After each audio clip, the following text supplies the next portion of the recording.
Hello friends, welcome to MCQ वाला। तो देखिए फ्रेंड्स, जैसा कि आपको पता होगा कि बिहार दरोगा के 1275 सीटों पे वैकेंसी आई हुई है। जिस क्रम में जो हमारा टेस्ट सीरीज चल रहा है रुक्मणी पब्लिकेशंस का, इसमें कुल 30 सेट है, जिसमें अभी तक हमने 17 कंप्लीट करा रखे हैं। और आज के सेशन में हम देखेंगे सेट नंबर 18 को, और इसमें करेंट अफेयर्स के और मैथ के भी क्वेश्चंस इंक्लूडेड हैं। तो आप लोग वीडियो के अंत तक बने रहिएगा और पूरी वीडियो को अच्छे से देखिएगा, स्किप नहीं करिएगा, इससे आपको बहुत ही फायदा होगा। तो चलिए आज की सेशन को स्टार्ट करते हैं। और हाँ, अभी तक आप हमारे चैनल से नहीं जुड़े हैं तो चैनल को सब्सक्राइब कर लीजिए, बेल आइकन को प्रेस कर लीजिए और चैनल से जुड़ जाइए। तो चलिए स्टार्ट करते हैं सेशन को। क्वेश्चन नंबर 1, हड़प्पा संस्कृति निम्न में से किस काल से संबंधित मानी जाती है? तो ये किस काल से मानी जाती है? तो ये मानी जाती है कांस्य युगीन। ऑप्शन सी सही हो जाएगा। क्या है कि हड़प्पा संस्कृति जो है ये कांस्य युगीन सभ्यता है।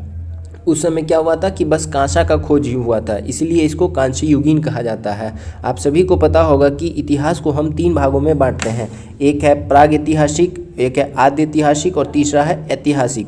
तो प्रागैतिहासिक में कुछ भी लिखा हुआ नहीं मिला है, आद्य ऐतिहासिक में लिखा हुआ तो मिला है लेकिन हम उसको पढ़ नहीं पाए हैं, लेकिन ऐतिहासिक में जो है वो लिखा हुआ भी है और उसको हम पढ़ भी पाते हैं। तो हड़प्पा जो है ये आद्य ऐतिहासिक काल का है, इसको आज तक पढ़ा नहीं गया है। और इसका काल कब से कब तक है? तो ये 2350 से लेके 1750 तक है, 1750 बीसी तक है। और इसमें खोजा हुआ जो पहला स्थल था वो हड़प्पा था, जो कि 1921 में दयाराम सैनी के द्वारा खोजा गया था, इसलिए इसे हड़प्पा सभ्यता भी कहते हैं। और लगभग जो साइट्स हैं वो सिंधु नदी के किनारे मिले थे, इसलिए इसको सिंधु घाटी सभ्यता भी कहते हैं। तो इस बात को भी ध्यान में रखेंगे। क्वेश्चन नंबर 2, वैदिक कालीन लोगों ने सर्वप्रथम किस धातु का प्रयोग किया था? तो उनके द्वारा जो पहला धातु का प्रयोग किया गया था वो था तांबा। ऑप्शन सी सही हो जाएगा। पूछे कि लोहा की खोज कब हुई थी? तो लोहा की खोज उत्तर वैदिक काल में हुई थी, लगभग 1000 बीसी के आसपास। तो इसको याद रखेंगे। और वैदिक लोगों के द्वारा जो यूज़ किया जाता था उस समय धातु वो था सोना, टीन, ये सभी प्रयोग किया जाता था। और प्रथम धातु था तांबा। क्वेश्चन नंबर 3, सर्वप्रथम चारों आश्रमों के विषय में जानकारी कहाँ से मिलती है? तो ये हमें मिलती है जवालोपनिषद से। Option A is the right answer. और ये जो छांदोग्योपनिषद उपनिषद है ये किसका है? तो ये सामवेद का उपनिषद है, इसको भी ध्यान में रखेंगे। मुंडकोपनिषद से हमें क्या मिलता है? तो सत्यमेव जयते का जो उल्लेख है वो इसी में है। और टोटल 4 आश्रम जो होते हैं वो क्या होते हैं? वो होते हैं ब्रह्मचर्य, गृहस्थ, वानप्रस्थ और सन्यासी। तो माना जाता है कि आदमी का जो आयु होता है वो लगभग 100 वर्ष होता है, जिसमें 25-25 वर्ष का सभी होता है। 25 वर्ष का ब्रह्मचर्य, 25 वर्ष का गृहस्थ, 25 वर्ष का वानप्रस्थ और 25 वर्ष सन्यासी। इन सब बातों को भी ध्यान में रखेंगे। क्वेश्चन नंबर 4, किस वंश के शासक ने क्षत्रप प्रणाली का प्रयोग किया था?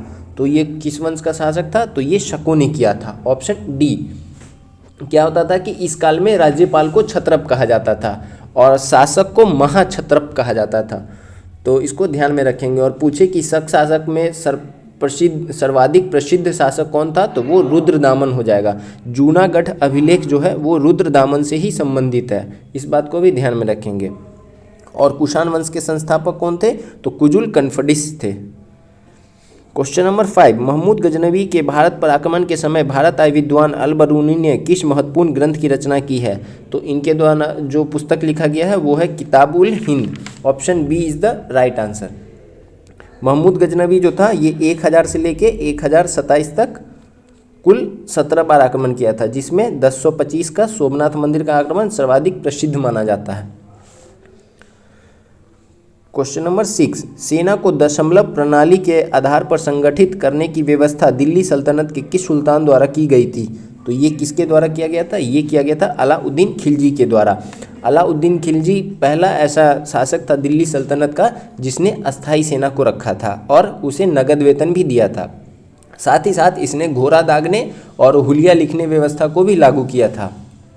अलाउद्दीन खिलजी के द्वारा ही सिकंदर ए शानी की उपाधि धारण की गई थी और इसने ही बाजार नियंत्रण के लिए मूल नियंत्रण प्रणाली को भी लागू किया था। तो अलाउद्दीन खिलजी के बारे में इन सब फैक्ट को याद रखेंगे। क्वेश्चन नंबर 7, भारत का तूती ए हिंद किसे कहा जाता है? तो ये कहा जाता है अमीर खुसरो को। Option C. अमीर खुसरो जो थे ये अलाउद्दीन के दरबारी कवि थे। इन्हीं को सितार और तबला के आविष्कार का श्रेय भी दिया जाता है। और इनका जो बचपन का नाम था इनका जो मूल नाम था वो था मोहम्मद हसन। और ये जो थे संत निजामुद्दीन औलिया के शिष्य थे। और इनके द्वारा लिखी गई कुछ पुस्तक है जैसे कि तुगलकनामा, लैला मजनू, देवला रानी, आशिक, ये सब पुस्तक अमीर खुसरो के द्वारा लिखा हुआ है, तो ध्यान में रखेंगे। क्वेश्चन नंबर 8, रूप चित्र का निर्माण किसके समय में हुआ था? तो इसका निर्माण जो था ये अकबर के समय में हुआ था। ऑप्शन सी, अकबर ने क्या किया था कि चित्रशाला विभाग की स्थापना भी की थी। और अकबर के दरबार में कुछ प्रसिद्ध चित्रकार भी रहते थे जैसे कि अब्दुल समद, दशवंत बसावन, ये सब अकबर के काल में प्रसिद्ध चित्रकार थे। और अकबर के काल को हिंदी साहित्य का स्वर्ण युग भी कहा जाता है।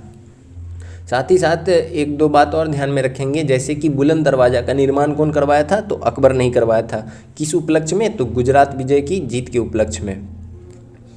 अब देखते हैं क्वेश्चन नंबर 9, निम्न में से किसने पानीपत के तृतीय युद्ध में संगठित मराठा सेना का वास्तविक रूप से नेतृत्व किया? तो ये कौन हो जाएगा? तो ये हो जाएगा सदाशिव राव भाऊ। ऑप्शन सी, पानीपत का तृतीय युद्ध कब हुआ था? 1761 में। किसके किसके बीच हुआ था? मराठा और अहमद शाह अब्दाली में, जिसमें मराठाओं की हार हुई थी और अहमद शाह अब्दाली की जीत हुई थी। क्वेश्चन नंबर 10, जहां केवल कायरता और हिंसा के बीच चुनाव करना हो वहां मैं चाहूँगा कि अपनी बेइज्जती को असहाय नज़रों से देखते रहने के बदले भारत अपनी प्रतिष्ठा की रक्षा करने के लिए हथियार का सहारा ले। यह कथन किसका है? तो ये कथन जो है वो महात्मा गांधी का है। Option D is the right answer. Question number 11, Congress के किस अधिवेशन में हिंदी को सर्वप्रथम राष्ट्रभाषा के रूप में प्रयुक्त किया गया था? तो ये कांग्रेस के बेलगांव अधिवेशन 1924 में किया गया था। इसकी अध्यक्षता कौन किए थे? तो महात्मा गांधी जी ने किया था। और कांग्रेस के जो 1920 में नागपुर का जो अधिवेशन हुआ था उसमें क्षेत्रीय भाषा में प्रांतीय सम्मेलन को मंजूरी दिया गया था। इस बात को भी ध्यान में रखेंगे। और महात्मा गांधी ने एक बात कहा था कि राष्ट्रभाषा के बिना राष्ट्र गूंगा होता है, तो इसको भी ध्यान में रखेंगे। और एक बात है कि गोपाल स्वामी अयंगार जो थे इन्होंने संविधान सभा में हिंदी को राष्ट्रभाषा बनाने के लिए प्रस्ताव भी रखा था। और भारतीय संविधान के भाग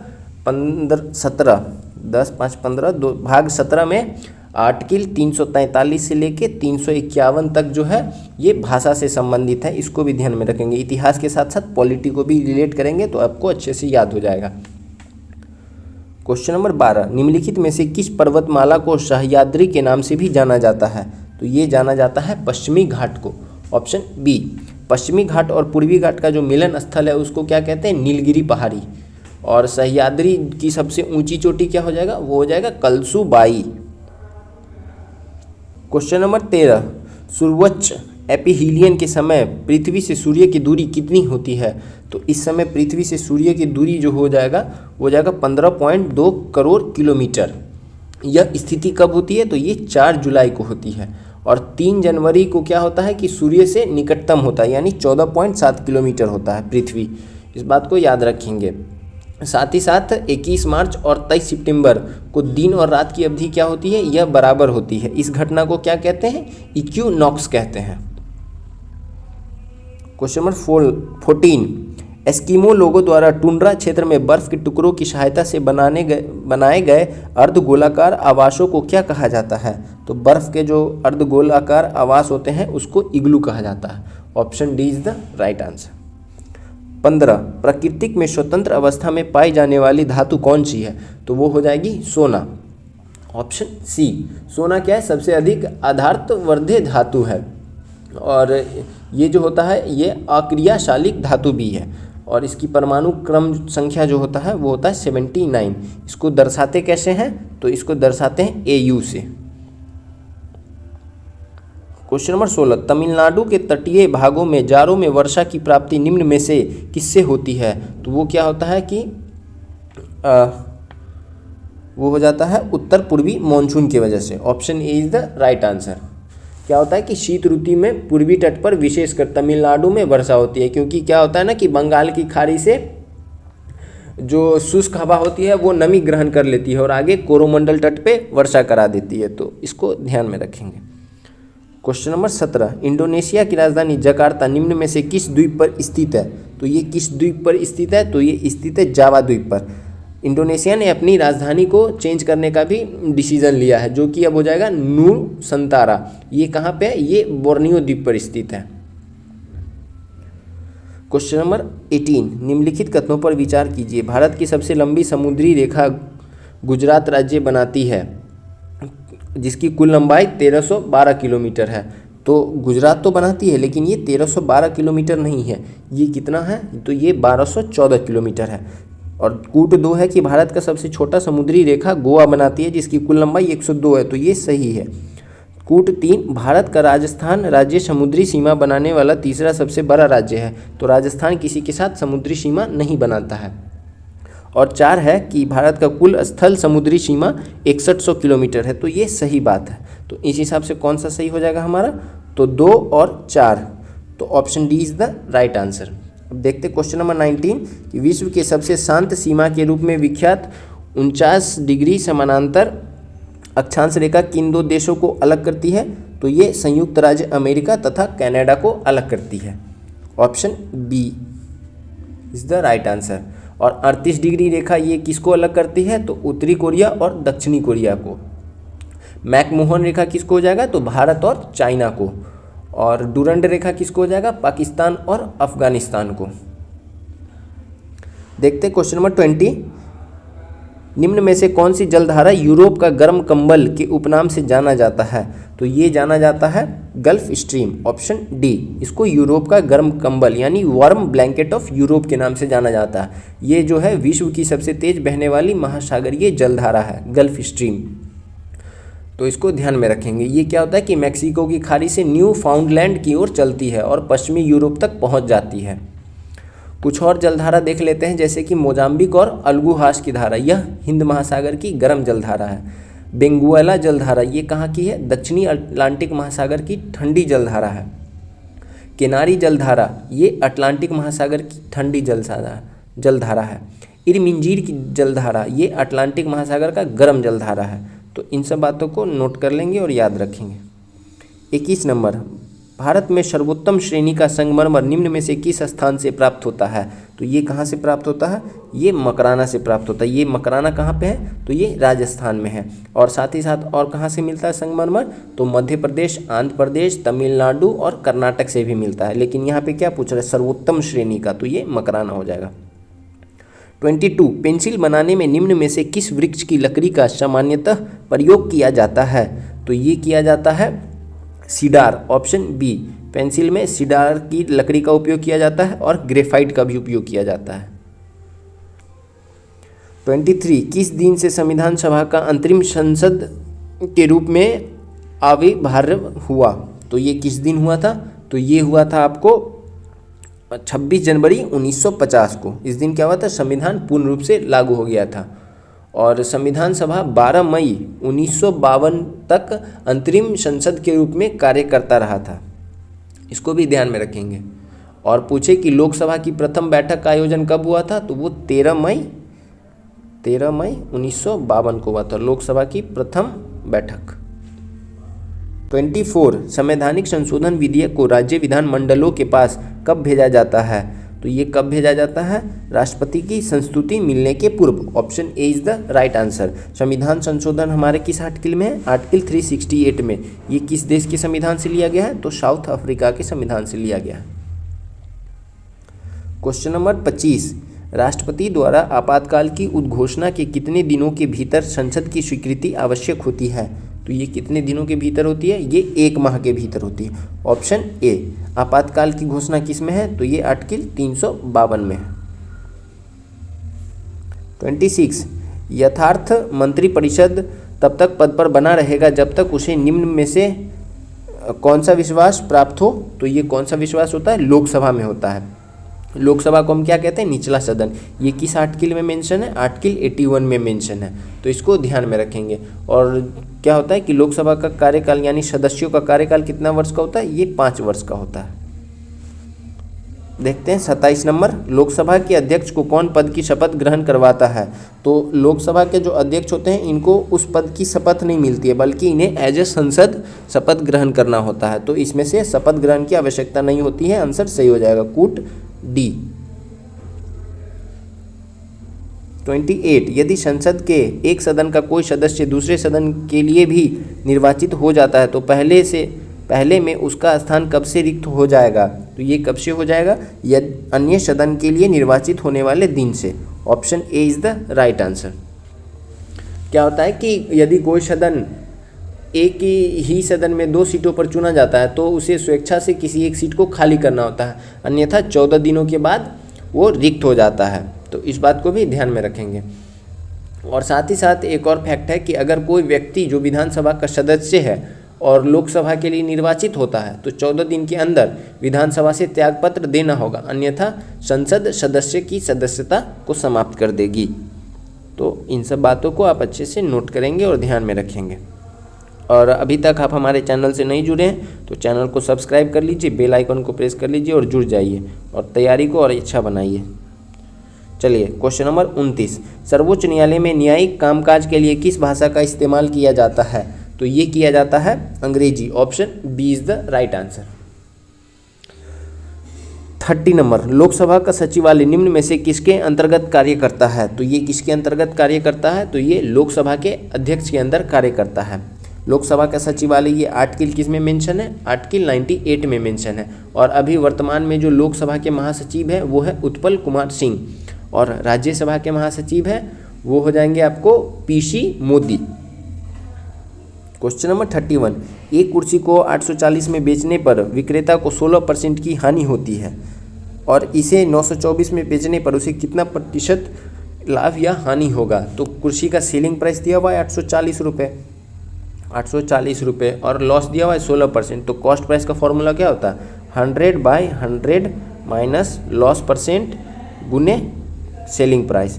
तो इसको जब सॉल्व करेंगे तो सेलिंग प्राइस कॉस्ट प्राइस हमें कितना आ जाएगा, तो कॉस्ट प्राइस आएगा 1000 रुपये। अब क्या बोल रहा है कि इसे 924 पे बेचने पे, तो कॉस्ट प्राइस है 1000 और सेलिंग प्राइस है 924। तो क्या हो रहा है यहाँ पे, हानि हो रहा है कितने रुपए का, 76 रुपये का।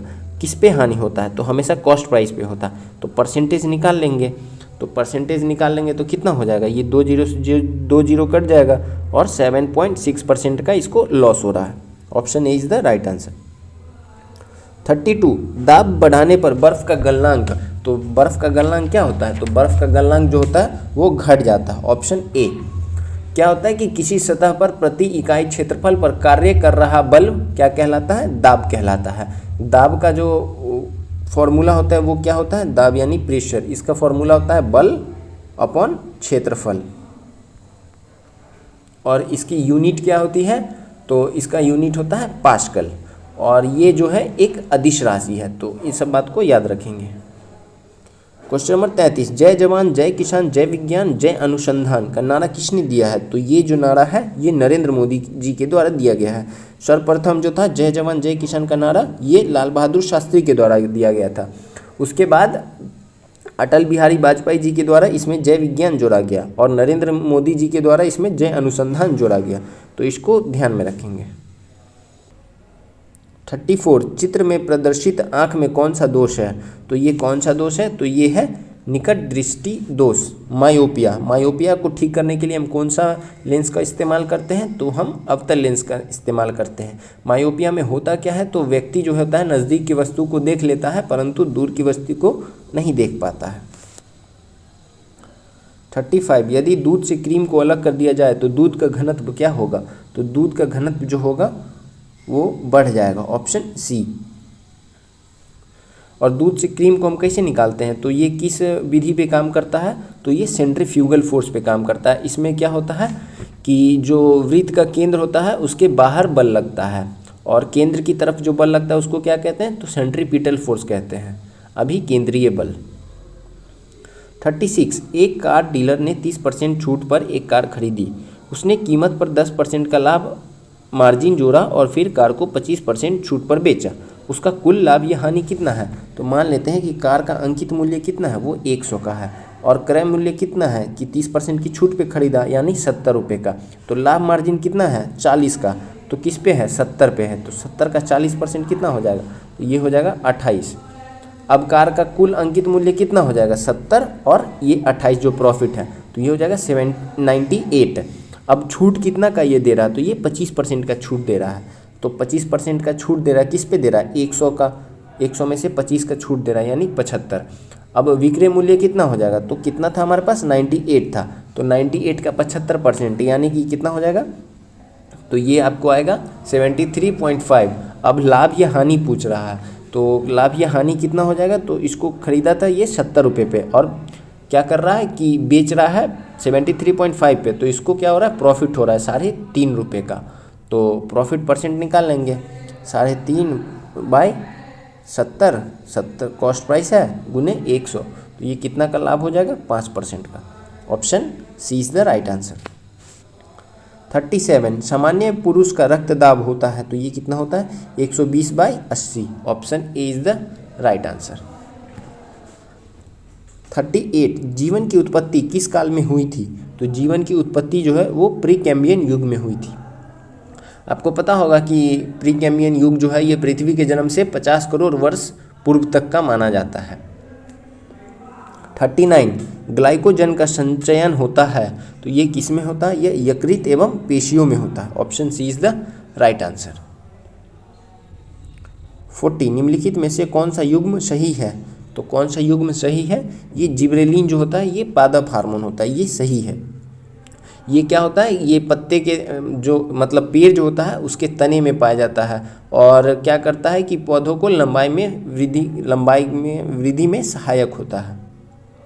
इसकी खोज कब हुई थी, तो 1926 में हुई थी, कुरोशवा के द्वारा किया गया था। कुरोशवा जिब्रेलिन कुरोशवा के द्वारा खोज किया गया था 1926।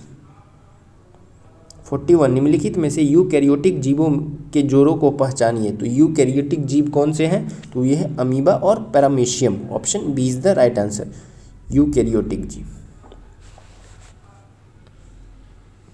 42 एड्स का विषाणु इनमें से किसकी वृद्धि को प्रभावित करता है, तो ये क्या करता है, रक्त में टी कोशिकाओं को प्रभावित करता है। एड्स होता किससे है, तो ये HIV वायरस से होता है, इसको भी ध्यान में रखेंगे। इसमें क्या होता है कि ये रक्त में टी कोशिकाएं जो होती है प्रभावित हो जाती है। 43 पौधों में शोषण के संदर्भ में कौन सा कथन सत्य है, तो कौन सा कथन सत्य है कि शोषण दिन और रात दोनों समय होता है। Option C is the right answer. 44 निम्न में से किस अर्थशास्त्री ने एक विकासशील देश के लिए रोलिंग प्लान योजना की अवधारणा का सर्वप्रथम समर्थन किया था, तो ये कौन थे, तो ये गुन्नाल मिडल थे। Option B is the right answer. इन्हीं के द्वारा एक दो पुस्तक भी लिखा गया है, जैसे अगेंस्ट द स्ट्रीम और एशियन ड्रामा, इसको भी ध्यान में रखेंगे। क्वेश्चन नंबर 5 भारत में योजना विधि में कुल कितनी बार योजना अवकाश आया है, तो ये कुल कितनी बार आया है, ये 2 बार आया है। Option A is the right answer. एक बार आया था 1966 से 69 तक और उसके बाद 69 से 74 तक चौथा पंचवर्षीय योजना हो जाएगा और उसके बाद 74 से 74 से 79 तक पाँचवा और इसके बाद एक बार और आएगा 80 से 81 तक योजना आपको, तो कुल 2 बार होता है, 66 से 69 और 80 से 81। क्वेश्चन नंबर 46 निगम कर देय होता है, तो ये क्या होता है, ये कंपनियों के लाभ पर। Option C is the right answer. निगम कर जो होता है ये भारत सरकार के आय का मुख्य स्रोत होता है। 47 भारतीय नौसेना के अध्यक्ष के पद को क्या कहा जाता है, तो ये कहा जाता है admiral. Option D is the right answer. अगर थल सेना के अध्यक्ष को पूछे तो उनको कहा जाता है जनरल और वायुसेना के अध्यक्ष को एयर चीफ मार्शल। इन बातों को भी याद रखना है। 48 वस्तु की मात्रा बदलने पर अपरिवर्तित रहेगा, तो क्या अपरिवर्तित रहता है, तो ये घनत्व अपरिवर्तित रहता है। क्या होता है कि स्थान परिवर्तन करने में भार में तो अंतर आता है लेकिन द्रव्यमान वही रहता है, और किसी वस्तु को गर्म करते हैं तो क्या होता है कि घनत्व घट जाता है, इसको भी ध्यान में रखेंगे, और मात्रा बदलने पर घनत्व अपरिवर्तित रहेगा। 49 प्रति चुंबकीय पदार्थ का उदाहरण है, तो इसका उदाहरण क्या हो जाएगा, मरकरी हो जाएगा। Option D is the right answer. Question number 50 रेशम का कीड़ा ने अपने जीवन चक्र के किस चरण में वाणिज्यिक तंतु पैदा करता है? तो ये करता है कोशित, प्यूपा, ऑप्शन डी। और रेशम का जो खेती होता है इसको क्या कहते हैं? सेरीकल्चर। 51 जल के अणुओं के लिए कोशिका भित्तियों का आकर्षण बल कहलाता है, तो ये क्या कहलाता है? संसर्जन, cohesion, option B is the right answer. जल के अणुओं के लिए कोशिका भित्ति का आकर्षण बल, संसर्जन, इसको नोट कर लेंगे, इंपॉर्टेंट क्वेश्चन है। 52 3 से 4 वर्ष के बच्चों में कौन से दांत नहीं होते हैं? तो इनमें कौन सा दांत नहीं होता है? तो इनमें मोलर नहीं होता है, option D is the right answer. और हमारे मतलब मुख में टोटल कितने दांत होते हैं? तो वो 32 होता है। इसका फॉर्मूला क्या होता है? 2 1 2 3, 2 2 4 3 7 और 1 8, और ये एक भाग का होता है और ऐसा 4 भाग होता है। ऊपर से लेफ्ट राइट, नीचे से लेफ्ट राइट, तो कुल 4 भाग, इसको 4 से मल्टीप्लाई करेंगे 32 आ जाएगा। 53 जीवाणु को दलहनी पौधों की जड़ में निवास करते हैं, तो वो कौन से जीवाणु हैं? वो हो जाते हैं rhizobium, option C is the right answer. 54 A को बी के घोल में डालने पर उसका रंग बदलता है, जब सी को बी के घोल में डालते हैं तो उसका रंग नहीं बदलता। ए, बी तथा सी अभिक्रियाशीलता के बारे में क्या निष्कर्ष निकलता है? तो इसके बारे में जो निष्कर्ष निकलता है वो निकलता है CBA, कि सबसे ज़्यादा जो अभिक्रियाशीलता है वो हो जाती है सी की, उसके बाद बी की, उसके बाद ए की। 55 पर्णहरित यानी क्लोरोफिल पाया जाता है, तो ये कहाँ पाया जाता है? तो ये पाया जाता है हरित लवक के ग्रेना में, option A is the right answer. और इसमें कौन सी धातु होती है? तो मैग्नीशियम होती है, इसको भी नोट करेंगे, इंपॉर्टेंट बात है ये। 56 निम्नलिखित में से किस दिन अंतर्राष्ट्रीय मधुमक्खी दिवस मनाया जाता है? तो ये मनाया जाता है 20 मई को, option C is the right answer. 21 मई को क्या मनाया जाता है? तो अंतर्राष्ट्रीय चाय दिवस मनाया जाता है। और 18 मई को क्या मनाया जाता है? अंतर्राष्ट्रीय संग्रहालय दिवस मनाया जाता है। क्वेश्चन नंबर 57 15 व्यक्तियों ने 20 दिनों में एक तालाब खोदने का काम किया। 10 दिनों के बाद 5 व्यक्ति काम छोड़कर चले गए। अगले 5 दिनों में 5 और व्यक्ति काम छोड़कर चले गए। काम को पूरा करने में कितना समय लगेगा? तो इनको पूरा करने में जो कुल समय लगेगा वो 35 दिन लगेगा। आप इसको सॉल्व करके देखेंगे, आंसर है 35 दिन। 58 उस्ताद अमजद अली खान किस वाद्य यंत्र के प्रसिद्ध वादक थे? तो ये जो थे ये सरोद के प्रसिद्ध वादक थे, ऑप्शन डी। और सितार के प्रसिद्ध वादक कौन हो जाएंगे? तो वो रविशंकर हो जाएंगे। और शाहिद परवेज। शहनाई के कौन हो जाएंगे? तो दयाशंकर जगन्नाथ और बड़े गुलाम अली। 59 अंतर्राष्ट्रीय न्यायालय में कितने न्यायाधीश होते हैं? तो इसमें जो कुल होते हैं वो 15 न्यायाधीश होते हैं, जिनकी नियुक्ति 9 वर्षों के लिए होती है। और क्या होता है कि प्रत्येक 3 वर्ष बाद 5 न्यायाधीश अवकाश ग्रहण करते हैं। और अंतर्राष्ट्रीय न्यायालय का मुख्यालय कहाँ है? तो द हेग में है। और ये कार्य कब से करना प्रारंभ किया था? तो 1946 से। और इसमें भारत के एक न्यायाधीश हैं न्यायमूर्ति दलवीर भंडारी, इसको भी याद रखेंगे। 60 किस वार्षिक साधारण ब्याज पर कोई राशि 8 वर्ष में 3 गुनी हो जाएगी? तो मान लेते हैं कि मूलधन क्या है? x है, और प्रश्न से क्या होता है कि मिश्र धन क्या बोल रहा है? वो मतलब क्या बोला? 3 गुनी हो जाएगी, यानी 3x। समय कितना है? 8 वर्ष। तो साधारण ब्याज क्या हो जाएगा? तो ये हो जाएगा मिश्र धन माइनस मूलधन।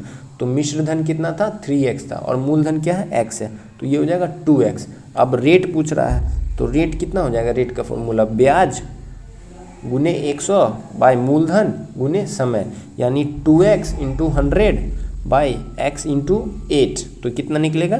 ये 25%, ऑप्शन ए। 61 हिंद महासागर के तट पर स्थित देशों में सर्वाधिक तट लंबाई वाला देश है? तो हिंद महासागर के स्थित तट पर जो सर्वाधिक तट लंबाई वाला देश है वो हो जाएगा भारत, ऑप्शन बी। और ऐसे पूछे कि विश्व में सबसे लंबी तटरेखा किस देश की है? तो वो हो जाएगा कनाडा। 62 पुडुचेरी केंद्र शासित क्षेत्र निम्नलिखित में से कितने राज्यों में स्थित है? तो ये 3 राज्यों में स्थित है। कहाँ कहाँ पे है? तो ये तमिलनाडु में है, आंध्र प्रदेश में, केरल में है। जो कराईकल और पुडुचेरी है वो तमिलनाडु में है, यमन ये आंध्र प्रदेश में है, और माहे केरल में है। चेंचू जनजाति किस प्रदेश में निवास करती है? तो ये कहाँ की है? तो ये है आंध्र प्रदेश की। कुछ और जनजाति हैं आंध्र प्रदेश की, जैसे कढ़ौस, सवारा, गदवा। 64 निम्न में से कौन सी नदी पाकिस्तान में नहीं बहती है? तो ये जो है ब्यास नदी, ये पाकिस्तान में नहीं बहती है, उससे पहले ये सतलज में जाके मिल जाती है, इसको ध्यान में रखेंगे। 65 निम्न में से कौन सी जल संधि अंतर्राष्ट्रीय तिथि रेखा के समानांतर स्थित है? तो ये कौन सी है? तो ये है बेरिंग जल संधि। Option D is the right answer. और ये जो है ये आर्कटिक सागर और प्रशांत महासागर को जोड़ता है तथा सुशीमा और अलास्का को अलग करता है, इसको भी ध्यान में रखेंगे। 66 सूची 1 को सूची 2 से मिलाना है, तो आइए मिलाते हैं सूची 1 को सूची 2 से। मध्य पूर्व, इसको क्या कहते हैं? पश्चिमी एशिया। आशु, इसको कहते हैं एशिया। स्वर्णिम त्रिकोण, ये दक्षिणी पूर्व एशिया। और हॉर्न ऑफ अफ्रीका, ये अफ्रीका में है। तो कौन सा कूट सही हो जाएगा? तो कूट D is the right answer. 67 निम्न में से कौन सा राष्ट्रीय उद्यान अभयारण्य राजस्थान में स्थित नहीं है? तो राजस्थान में स्थित नहीं है, ये कौन सा हो जाएगा? ये आपको हो जाएगा Rajaji. Option D is the right answer. Rajaji कहाँ पे है? तो ये उत्तराखंड में है। कुछ और देख लेते हैं राष्ट्रीय उद्यान, जैसे कि दुधवा, ये उत्तर प्रदेश में है। नाल सरोवर, ये गुजरात में है। बांदीपुर कर्नाटक में। गिर गुजरात में। चंद्रप्रभा उत्तर प्रदेश में। जिम कॉर्बेट उत्तराखंड में। कैमूर वन्य जीव, ये बिहार में। तो इन सभी को आप नोट करेंगे, नेशनल पार्क से क्वेश्चंस आते हैं बिहार दरोगा में, तो इसको ध्यान में रखना है। 68 भसीन पुरस्कार दिया जाता है, तो ये किस क्षेत्र में दिया जाता है? ये विज्ञान के क्षेत्र में दिया जाता है। Option C is the right answer. Question number 69 किसी वस्तु का 5% एवं 10% के लाभ पर बिक्री का अंतर 30 रुपया है, तो उस वस्तु का लागत मूल्य क्या हो जाएगा? तो 5% का प्रॉफिट और 10% का प्रॉफिट, यानी 100 पे 5% 105 और 100 पे 5% 10% 110। और पूछ क्या रहा है कि दोनों का डिफरेंस, यानी 5% का डिफरेंस दिया हुआ है 30, तो 100% का कितना हो जाएगा? तो 30/5 गुने 100, यानी कितना हो जाएगा? 5 6 का 600 का हो जाएगा। Option B is the right answer. Question number 70 Pinaka क्या है? तो पिनाका जो है यह बहु बैरल रॉकेट प्रणाली है। Option B. इसका नाम पिनाका क्यों है? तो ये शिव जी के धनुष का भी नाम था, इसलिए इसका नाम पिनाका है। 71 निम्नलिखित में से किस खेल में फ्री थ्रो दिया जाता है? तो ये जो है बास्केटबॉल में दिया जाता है। Option B. स्पोर्ट्स और उससे रिलेटेड शब्दावली भी ध्यान में रखेंगे। 72 बक्सर की लड़ाई के समय बंगाल का नवाब कौन था? तो बंगाल का नवाब जो था वो मीर जाफर था। बक्सर की लड़ाई कब हुई थी? ये 22 अक्टूबर 1764 को हुई थी। इसी के बाद ये माना गया था कि भारत में अब अंग्रेज का शासन मूल रूप से स्थापित हो चुका है। 73 निम्न में से किसे महलबारी व्यवस्था का जनक माना जाता है? तो ये माना जाता है हॉल्ट मैकेंजी को। Option D is the right answer. Mahal का क्या मतलब होता है? इसका मतलब होता है कि गांव। इन्हीं के द्वारा 1822 में ये महलबारी व्यवस्था को शुरू किया गया था। 74 यूरिया में उपस्थित होने वाले तत्व हैं, तो ये है CHNO। Option D is the right answer. इसका फॉर्मूला क्या होता है? NH2CONH2, यूरिया का फॉर्मूला। 75 बल गुणनफल है, तो ये किसका गुणनफल है? ये द्रव्यमान और त्वरण का है, तो option A is the right answer.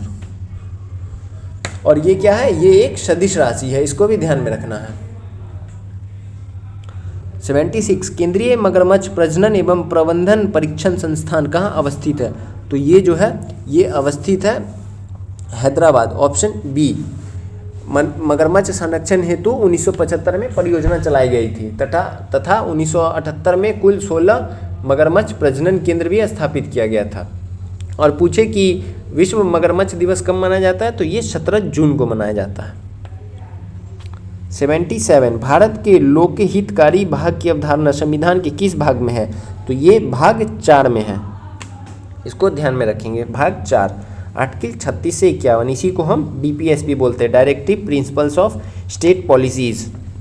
और ये कहाँ से लिया गया? आयरलैंड की संविधान से लिया गया। 78 निम्न में से किस नदी के मुहाने पर एलियाबेट द्वीप स्थित है? तो ये किस नदी के? ये नर्मदा नदी के हैं। Option C is the right answer.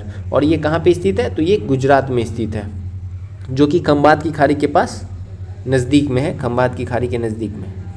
79 निम्न में से कौन सी दक्षिणी भारत की सबसे ऊंची चोटी है? तो ये हो जाएगा अनाई मुड़ी, ये कितना मीटर ऊंचाई है? तो 2695 मीटर ऊंचाई, इसको याद रखेंगे। 80 वर्ष 2011 की जनगणना के अनुसार भारत की साक्षरता दर कितनी है? तो भारत की साक्षरता दर जो है वो 74.04% है, जिसमें कि पुरुष की साक्षरता दर 82.12%, 82.14 पुरुष और महिला का 65.46। पूछे कि किस राज्य की सबसे ज़्यादा साक्षरता दर, तो वो है केरल का जो कि 93.91% है, और सबसे कम पूछे तो बिहार हो जाएगा 61.8%। क्वेश्चन नंबर 81, राष्ट्रीय खाद्य सुरक्षा मिशन NFSM कब शुरू किया गया था? तो ये शुरू किया गया था 2007-8 में। Option C is the right answer. Question number 82, GST परिषद का अध्यक्ष कौन होता है? तो इसके जो अध्यक्ष होते हैं वो केंद्रीय वित्त मंत्री होते हैं। क्या हुआ था कि 1 जुलाई 2017 को 101वां संविधान संशोधन अधिनियम लाया गया था, जिसके तहत जीएसटी को लागू किया गया था, और ये संविधान के अनुच्छेद 279 यानी कि 279 के क में जीएसटी परिषद की चर्चा की गई है। क्वेश्चन नंबर 83, परमाणु खनिज अन्वेषण और अनुसंधान निदेशालय के किस राज्य में लिथियम के भंडार की उपस्थिति पाई गई है? तो ये जो पाया गया है ये मध्य प्रदेश में। Option B is the right answer. अब यहाँ से करेंट अफेयर्स के क्वेश्चंस हैं, तो इसको अच्छे से ध्यान में रखेंगे। नहीं याद हो तो नोट कर लेंगे, क्योंकि करेंट अफेयर्स देख रहे हैं आप, हर सेट में क्वेश्चंस आ रहे हैं, लगभग 12, 15, 17 क्वेश्चंस आ रहे हैं। 84, जुलाई 2023 में भारत ने किस देश के साथ रुपए में द्विपक्षीय व्यापार की शुरुआत की है? तो ये किया गया है बांग्लादेश के साथ। Option A. 85, किस केंद्रीय मंत्रालय ने वर्ल्ड फूड इंडिया 2023 कार्यक्रम की मेजबानी की है? तो ये किया गया है खाद्य प्रसंस्करण उद्योग के द्वारा। Option A. ये कहाँ पे किया गया? ये नई दिल्ली में आयोजन किया गया है इसका। 86, किस संस्थान भारत का लैंडस्लाइड एटलस जारी किया है? तो किस संस्थान ने किया है? तो ये किया गया है इसरो के द्वारा। Option B. Question number 87, Jadunama Javed Akhtar एक सफ़र नामक पुस्तक के लेखक हैं, तो इस पुस्तक को किसने लिखा है? तो इस पुस्तक को लिखे Arvind Mandloi. Option D is the right answer. 88, Bharat के किस एयरपोर्ट पर देश की पहली एलिवेटेड क्रॉस टैक्सीवे सर्विस की शुरुआत की गई है? तो ये कहाँ पे किया गया है? ये इंदिरा गांधी अंतर्राष्ट्रीय एयरपोर्ट। ये कहाँ पे? ये नई दिल्ली में है। 89, जुलाई 2023 में G20 कल्चरल वर्किंग ग्रुप की बैठक का आयोजन किस शहर में किया गया है? तो ये कहाँ पे किया गया? ये हम्पी में किया गया। ये कहाँ पे है? तो ये कर्नाटक में है। 90, एनसीसी ने कैडेट्स के खाते खोलने हेतु किस बैंक के साथ समझौता किया है? तो ये किया गया है SBI के साथ। Option A. 91, अगस्त 2023 में केंद्रीय मंत्रिमंडल ने डिजिटल इंडिया कार्यक्रम विस्तार हेतु कितनी राशि को मंजूरी दी है? तो ये जो है ये दिया गया 14,903 करोड़ रुपए। Option D is the right answer. 92, किस बीमा कंपनी ने प्रीमियम के लिए व्हाट्सएप और UPI से पेमेंट सुविधा की शुरुआत की है? तो ये किया गया है टाटा AIA के द्वारा। Option B. 93, अमेरिकी कांग्रेस के संयुक्त सत्र को 2 बार संशोधित करने वाले पहले भारतीय प्रधानमंत्री कौन थे और या हैं? तो ये कौन हो जाएंगे? तो ये हो जाएंगे Narendra Modi ji. Option C is the right answer. 94, Asian championship में पदक जीतने वाली पहली भारतीय तलवारबाज खिलाड़ी कौन बनी है? तो ये बनी है Bhavani Devi. Option D is the right answer. 95, किस देश ने सऊदी ईरान संबंध सामान्यीकरण शांति समझौते की मध्यस्थता की है? तो ये चीन के द्वारा किया गया सऊदी ईरान संबंध सामान्यीकरण।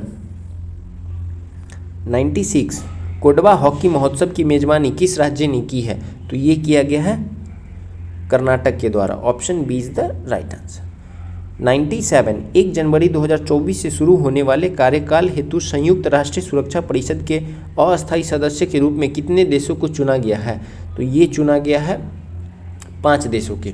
Option A. कौन कौन से हैं? तो Algeria, Guyana, Sierra Leone, Slovenia और दक्षिणी कोरिया को 2 वर्ष के कार्यकाल के लिए चुना गया है। 98, जून 2023 में कौन सा एशियाई देश केंद्रीकृत प्रयोगशाला नेटवर्क में शामिल हुआ है? तो ये कौन सा देश हो जाएगा? ये भारत है। Option B. 99, भारत यूरोपीय संघ ग्लोबल गेटवे सम्मेलन की मेजबानी किस शहर ने की है? तो ये किया गया है शिलोंग के द्वारा। Option A is the right answer.